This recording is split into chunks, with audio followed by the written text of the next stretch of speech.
होते हैं। वे खेतों में जी तोड़ मेहनत करते हैं, जो अनाज, फल और सब्जियां उगाते हैं। हमारे देश की अर्थव्यवस्था का लगभग समूचा भार इन्हीं के कंधों पर है। ऐसे ही भारतीय किसानों को खेती बाड़ी से जुड़ी हुई बहुत सी नई, रोचक और लाभकारी जानकारियां देने के लिए हर रोज सुबह हम आपके साथ होते हैं। तो चलिए, कार्यक्रम शुरू करने से पहले देखते हैं क्या है अन्नदाता के आज के कार्यक्रम में। हमारे प्रदेश के किसानों का रुझान औषधीय फसलों की खेती की ओर तेजी से बढ़ रहा है और इन औषधीय फसलों के अंतर्गत बात करें ग्वारपाठा या एलोवेरा की, तो इसकी खेती प्रदेश में बहुत से किसान भाई करके अच्छा लाभ कमा रहे हैं। तो आप इसकी वैज्ञानिक तरीके से खेती कैसे करें, आइए जानते हैं प्रोफेसर टीवी कट्टीमनी से। एलोवेरा, घृतकुमारी, ग्वारपाठा हमारे देश का अनादिकाल का सस्य है। आयुर्वेद में इसका प्रचुर मात्रा में उपयोग किया जाता है।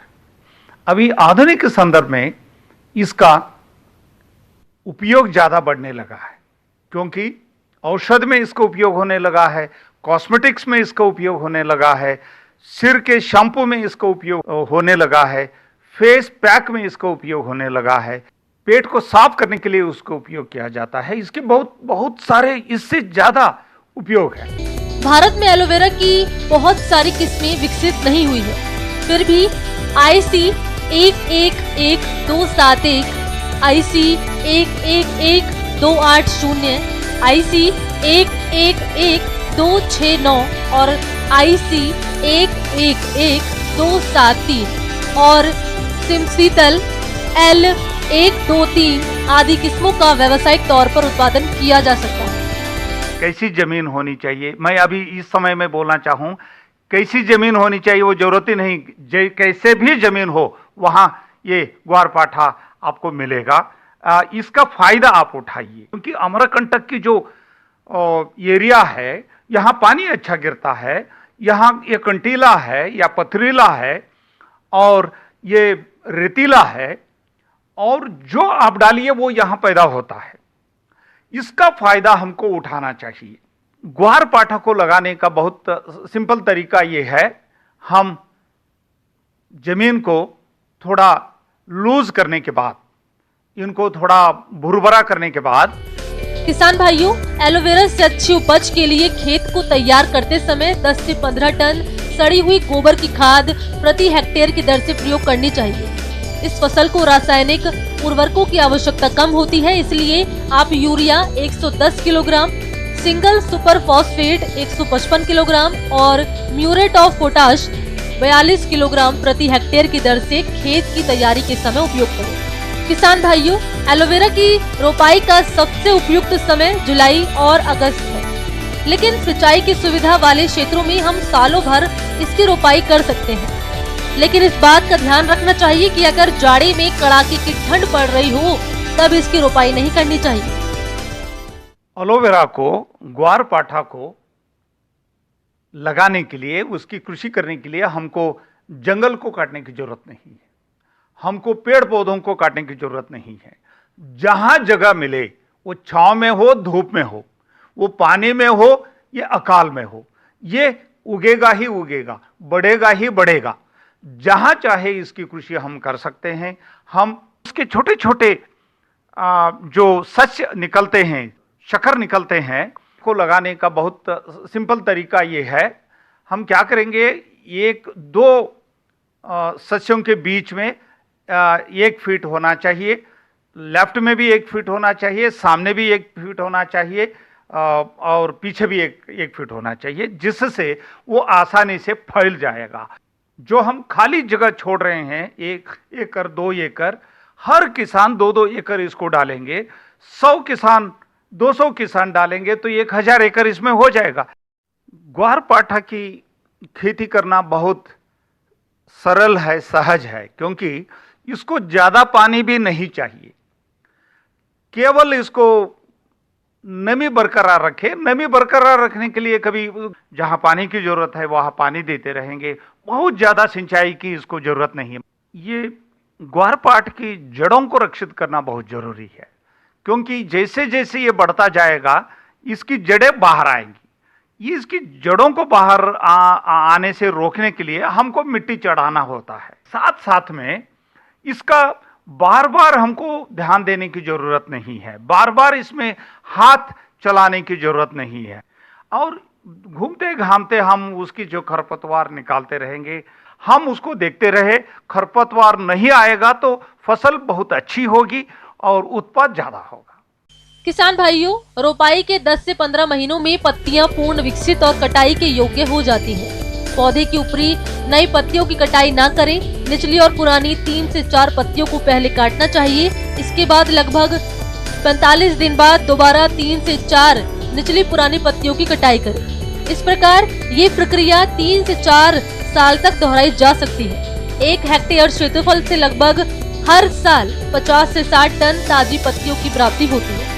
एक बार हमने लगा दिया, उसके बाद आप ये कामधेनु है, आप इसको इससे लाभ उठाते जाओ, मुनाफा उठाते। मैं अपने किसान भाइयों को ये कहना चाहता हूं, इस पर आप ध्यान दें। हम सब मिलकर आपकी ट्रेनिंग, आपकी तरबियत देने को तैयार हैं। मार्केटिंग रेडी करने को मैं तैयार हूं, ICT का। ब्रेक के बाद आप सभी दर्शकों का अन्नदाता में एक बार फिर से स्वागत है। चलिए रुक करते हैं अपनी अगली कड़ी की ओर। मजदूरों की कमी और समय बचाने के लिए गेहूं धान की कटाई का कार्य अब कंबाइन मशीन द्वारा किया जा रहा है, जिससे फसल का वही हिस्सा कटता है जिसमें बालियां होती हैं। बाकी का हिस्सा खेत में ही शेष रह जाता है, जिसे किसान भाई जला देते हैं, जिससे मिट्टी की उर्वरा शक्ति नष्ट होती है और इसका सबसे अधिक प्रभाव हमारे वातावरण पर हो रहा है। इससे बचने के उपायों पर देखिए यह खास रिपोर्ट। पराली जलाने से उठने वाला धुआं सांसों में जहर घोल रहा है। हवा में कार्बन डाइऑक्साइड घुल रहा है। इससे हवा जहरीली होती जा रही है, जो कि सभी प्राणियों के स्वास्थ्य के लिए घातक है। यही नहीं, खेतों में पराली जलाने से खेत की मिट्टी का तापमान बढ़ जाता है।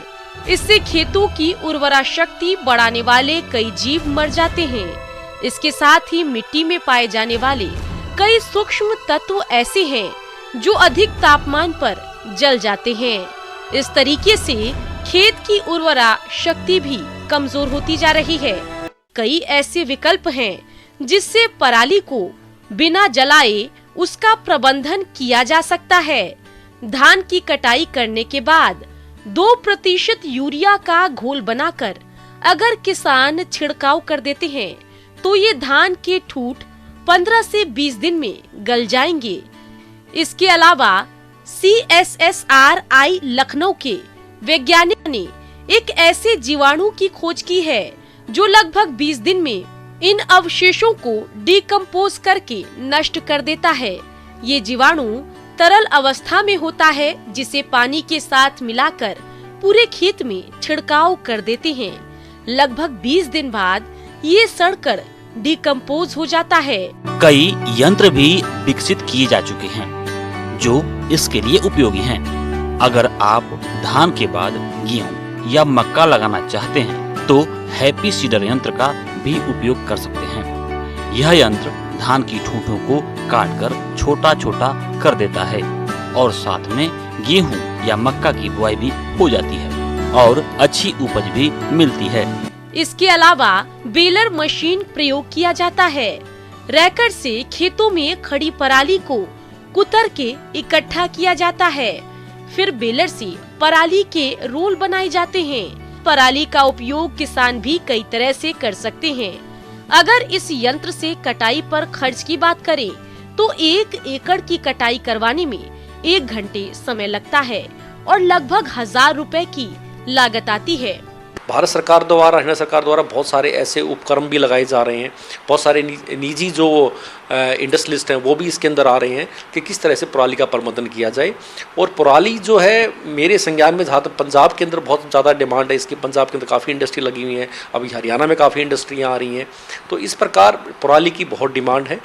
करनाल हरियाणा के मुकेश संधू के पास बेलर मशीन है जो कि किसानों के खेतों में चलवाते हैं और खेत से ही पराली के गट्ठे को इकट्ठा करके पेपर मिल तक भिजवाते हैं। इस मशीन के बारे में इनका क्या कहना है, आइए जानते हैं। एक्चुअली मेरे पास में एक कंप्लीट सोल्यूशन है। मेरे पास में सबसे पहले कंबाइन हार्वेस्टर से कटिंग किया फसल का, उसके बाद में स्ट्रॉ रिपर से आप जैसे ये फाने काटने हैं, वो कटिंग करने के बाद रेक आएगा, रेक से लाइनें बनाते हैं हम लोग।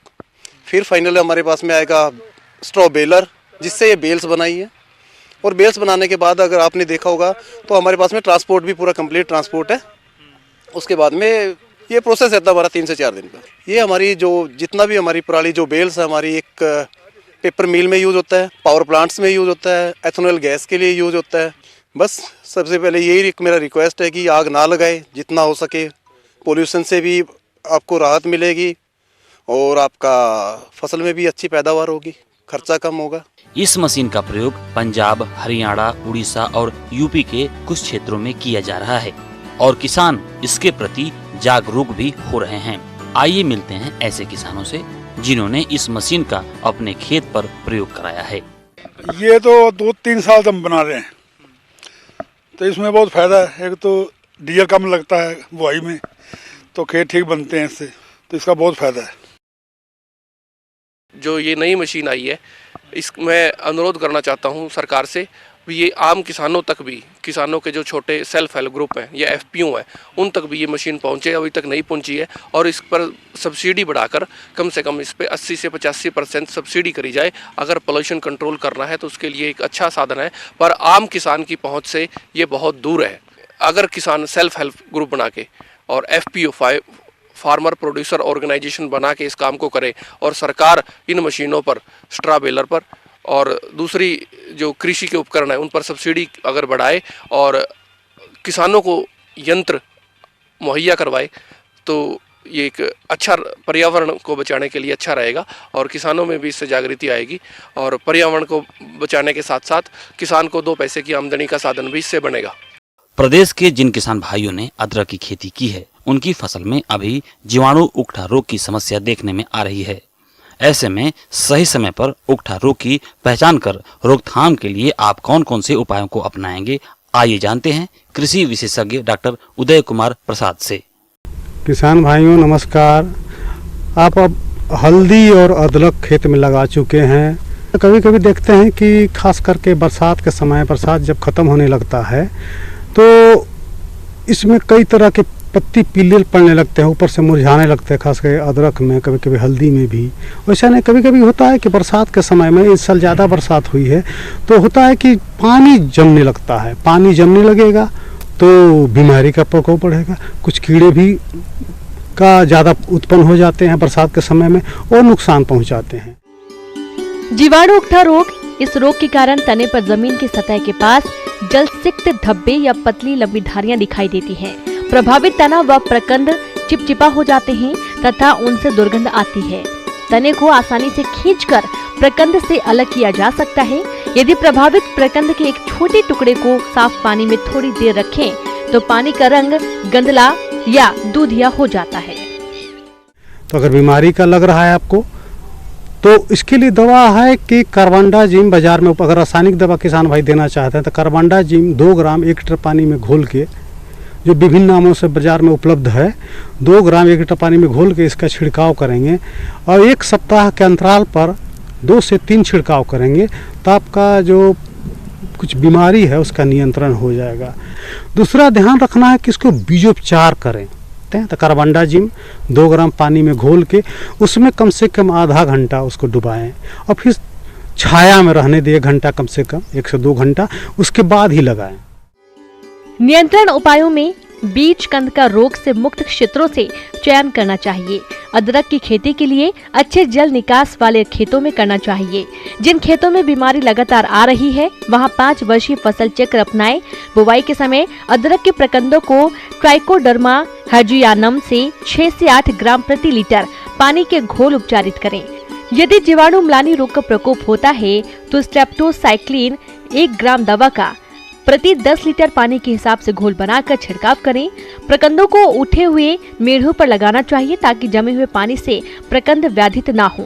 खेत को साफ सुथरा रखना चाहिए तथा बुवाई के समय पौधों के बीच उचित दूरी रखनी चाहिए। रोग ग्रसित पौधों को प्रकंद सहित उखाड़कर नष्ट कर दें तथा उस स्थान की मिट्टी को ट्राइकोडर्मा हर्जियानम 8 से 10 ग्राम प्रति लीटर पानी का घोल अथवा रेडोमिल 0.25% के घोल से तर कर दें। उर्वरा शक्ति नहीं होने के कारण मिट्टी में पौधे कमजोर होते हैं, उसके चलते भी कीड़े बीमारी का प्रकोप ज़्यादा से ज़्यादा होता है।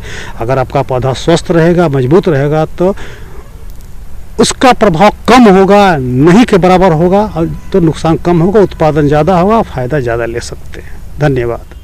मौसम के अनुसार प्रबंधनों पर टिकी है आपकी खेती बाड़ी और इसीलिए मौसम पूर्वानुमान और उस पर आधारित साप्ताहिक कृषि सलाह इस प्रकार है। भारत मौसम विज्ञान विभाग, ग्रामीण कृषि मौसम सेवा केंद्र सीहोर और ग्वालियर से प्राप्त मौसम रिपोर्ट के आधार पर ग्वालियर, मुरैना, टीकमगढ़, गुना और इनके आसपास के जिलों के किसानों को सलाह दी जाती है कि इन क्षेत्रों के किसान कोरोना के गंभीर फैलाव को देखते हुए किसानों को सलाह है कि कृषि कार्यों के दौरान भारत सरकार द्वारा दिए जा रहे निर्देशों, व्यक्तिगत स्वच्छता, मास्क का उपयोग, साबुन से उचित अंतराल पर हाथ धोना और एक दूसरे से सामाजिक दूरी बनाए रखने पर विशेष ध्यान दें। संभावित मौसम पूर्वानुमान को देखते हुए इस समय फसलों व सब्जियों में आवश्यकता अनुसार सिंचाई करें व पकी हुई फसलों की कटाई कर सुखाकर गहाई करें व खाली हो रहे खेतों को रबी फसलों की बोनी हेतु तैयार करें। सरसों की बोनी हेतु इस समय उपयुक्त तापमान है, अतः सरसों की बोनी हेतु खेतों को जुताई कर तैयार कर लें व सरसों की उन्नत प्रजातियों के बीजों का चयन कर बोनी करें। बोनी से पहले बीज उपचार अवश्य करें। बीज उपचार हेतु 2 ग्राम थायरम और 1 ग्राम कार्बेंडाजिम दवा प्रति किलोग्राम बीज की दर से उपचारित कर पर्याप्त नमी होने पर बुआई करें। आलू की बुआई हेतु इस समय उपयुक्त तापमान है, अतः आलू की बोनी हेतु खेतों को जुताई कर तैयार कर लें व आलू के उन्नत प्रजातियों के बीजों का चयन कर बोनी करें। बोनी से पहले बीज उपचार अवश्य करें। चना व मटर की बोनी हेतु इस समय खेतों की तैयारी कर लें व मटर की उन्नतशील किस्में जैसे प्रकाश, विकास व रचना एवं चना के लिए उन्नतशील किस्में जैसे जीजी 16, जाकी 92-18 व वीजी 2 आदि किस्मों का चयन कर पर्याप्त नमी होने पर बुआई करें। मसूर की बोनी हेतु इस समय उपयुक्त तापमान है, अतः मसूर की बोनी हेतु खेतों को जुताई कर तैयार कर लें व मसूर की उन्नत प्रजातियों के बीजों का चयन कर बोनी करें। बोनी से पहले बीज उपचार अवश्य करें। बीज उपचार हेतु 2 ग्राम थायरम व 1 ग्राम कार्बेंडाजिम दवा प्रति किलोग्राम बीज की दर से उपचारित कर पर्याप्त नमी होने पर बोनी करें। इस समय मिर्च व टमाटर में चुर्रा मुर्रा रोग की संभावना हो सकती है, अतः दिखाई देने पर इसके नियंत्रण हेतु पीले चिपचिपे प्रपंच लगाएं तथा थायोमेथाक्साम 25 DG 100 ग्राम दवा 500 से 600 लीटर पानी में घोलकर प्रति हेक्टेयर की दर से छिड़काव करें। संभावित मौसम पूर्वानुमान को देखते हुए इस समय नव रोपित पौधों के थालों की सफाई कर आवश्यकता अनुसार सिंचाई करें। इस समय अधिकतर पशुओं का ब्याने का समय है, अतः पशु के ब्याने की 1 घंटे के भीतर नवजात बछड़ा व बछड़ी को पर्याप्त मात्रा में खीस पिलाएं। अन्नदाता हेल्पलाइन निशुल्क फोन संपर्क सेवा के माध्यम से आपके द्वारा पूछे गए प्रश्नों में से 1 या 2 महत्वपूर्ण प्रश्न को हम अपने कार्यक्रम में शामिल करते हैं और इसी के तहत आज का चयनित प्रश्न और उसका जवाब इस प्रकार है। निःशुल्क अन्नदाता हेल्पलाइन में आज हमने जिस प्रश्न को शामिल किया है उसे पूछा है ग्राम उमरिया खुर्द, जिला इंदौर के नागेश पाल ने। आपने पालक की वैज्ञानिक बुआई तकनीक के बारे में जानकारी चाहिए है, तो इसके लिए देखिए कार्यक्रम का यह अंश। किसान भाइयों, अन्नदाता आपकी सेवा के लिए संकल्परत है। कृषि संबंधित समस्या और सुझावों के लिए आप हमें इस पते पर संपर्क कर सकते हैं।